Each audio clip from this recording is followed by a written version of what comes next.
Hello everybody and welcome. In this video I will show you how to create your own equalizer preset for headphones Audeze Maxwell. You have to start by open Audeze application. Now click on three lines at the top. Then click on Equalizer and click for preset. Now you can add just 4 your presets. So let's say I didn't add anything, so I'm click on first preset, but if you already did it, click on the second one or third one.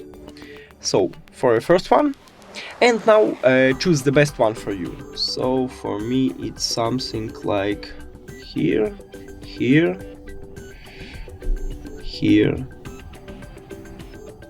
here,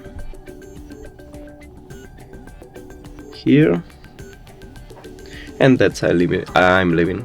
So that's it. Thank you for watching this video. If you found it helpful, please consider subscribing to channel and leave the like on the video. It's really important to us.